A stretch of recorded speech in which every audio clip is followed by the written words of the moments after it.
নমস্কার, আপনারা দেখছেন স্পোর্টস ফোরকাস্ট চ্যানেল। আর এখনকার খবর হলো, ভারত বনাম বাংলাদেশ প্রথম টেস্ট ম্যাচের তৃতীয় দিন শেষে বাংলাদেশকে হারানোর পথে অনেকটা এগিয়েছে টিম ইন্ডিয়া। শুভমান গিল এবং ঋষভ পান্তের ১৭ রানের পর রবিচন্দ্র অশ্বিনের ৩টি উইকেট। রবিবারই জয়ের স্বপ্ন দেখছে ভারত। আর জিততে গেলে দরকার বাংলাদেশের ৬টি উইকেট। রোহিত শর্মার দরকার ৬টি উইকেট, আর বাংলাদেশের জিততে গেলে চাই ৩৫৭ রান। প্রথম ইনিংস ১৬ রানে আউট হয়েছিলেন শুভমান গিল। দ্বিতীয় ইনিংসেও ১৭ রান করলেন তিনি।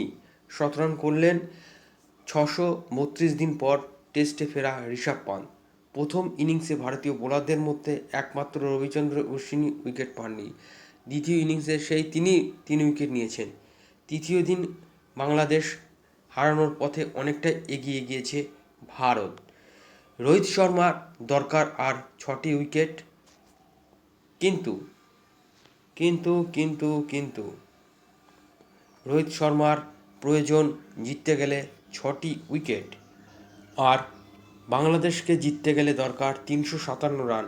খারাপ আলোয় তৃতীয় দিনের খেলা প্রায় ৪৫ মিনিট আগে শেষ হয়েছে, নইলে হয়তো আরও সমস্যায় পড়তে হতো বাংলাদেশকে। ৮১ রানে ৩ উইকেট থেকে তৃতীয় দিনের খেলা শুরু করেছিল ভারত। ক্রিজে ছিলেন শুভমান গিল এবং ঋষভ পান্ত। তারাই খেলা চালিয়ে যান। প্রথম ইনিংসে লেগ স্ট্যাম্পের বাইরে বল খেলতে গিয়ে আউট হয়ে যান শুভমান গিল। দ্বিতীয় ইনিংসে সেই ভুল করেননি তিনি। অফ স্ট্যাম্পের বাইরে পরিচিত কভার ড্রাইভ দেখা গিয়েছিল, সময় নিয়েছিলেন। ছাড়ার বল ছেড়েছেন, মারার বল মেরেছেন। অপর প্রান্তে নিজের পরিচিত মেজাজে খেললেন ঋষভ পান্ত। প্রথম ইনিংসে চালিয়ে খেলা শুরু করেছিলেন, কিন্তু ৩৯ রানে আউট হওয়ার পরে পড়ে গিয়েছিল তিনি। কিন্তু দ্বিতীয় ইনিংসে অবশ্য তেমনটা হলো না। দুই ব্যাটার দলকে টেনে নিয়ে গেল। প্রথম ইনিংসে বাংলাদেশের বোলাররা ভালো বল করেছিল। দ্বিতীয় ইনিংসে তারা থিতু হওয়ার সুযোগ দেননি ভারতীয় দুই ব্যাটার। শুভমান এবং ঋষভ পান্ত দুজনেই ১৭ রান করলেন। ১২৮ বলে ১০৯ রান করলেন ঋষভ পান্ত এবং ১৩টি চার ও ৪টি ছক্কা মারেন তিনি। শুভমান অবশ্য আউট হননি। ১৭৬ বলে ১১৯ রানের অপরাজিত ইনিংস খেললেন তিনি। মারলেন ৬ নম্বরে ব্যাট করতে নেমে ১৯ বলে ২২ রান করলেন লোকেশ রাহুল।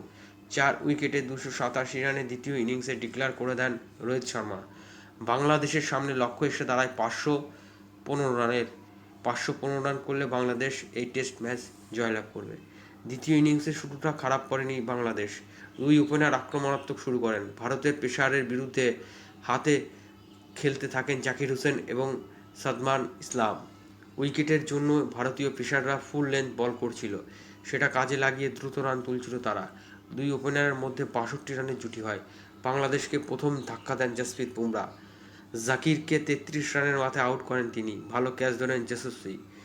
বাকি সময় বাংলাদেশকে সবচেয়ে বেশি সমস্যায় ফেলেন অশ্বিন। ৩৫ রানের মাথায় আউট হন সাদমান। বাংলাদেশের অধিনায়ক নাজমুল হোসেন শান্ত ভালো খেলেন। ১৭ রান করেন তিনি, কিন্তু পাশে কাউকে পাননি তিনি। মইনুল হক এবং মুশফিকুর রহিম রান পাননি। দুজনকেই ফিরান রবিচন্দ্র অশ্বিন। ৩৭.২ ওভারে বাংলাদেশ রান যখন ৪ উইকেটে ১৫৮, তখন আলো কমে যাওয়ায় খেলা বন্ধ। আর খেলা শুরু করা যায়নি। শান্ত ৫১ এবং সাকিবুল হাসান ৫ রানে ব্যাট করছেন। টেস্ট জিততে ভারতের দরকার আর ৬টি রান। অপর প্রান্তে বাংলাদেশকে জিততে গেলে দরকার ৩৫৭ রান। যা পরিস্থিতি, তাতে ভারতীয় পেসাররা অনেকটা এগিয়ে। চতুর্থ দিনে ভারতীয় পেসারদের সামনে কতক্ষণ টিকতে পারে, সেটাই সবচেয়ে বড় বাংলাদেশের সাকিব এবং শান্তদের। স্পোর্টস ফোরকাস্ট চ্যানেলে থাকার জন্য অসংখ্য ধন্যবাদ। খেলার খবর পেতে সাবস্ক্রাইব করুন আমাদের চ্যানেল। ভালো থাকবেন।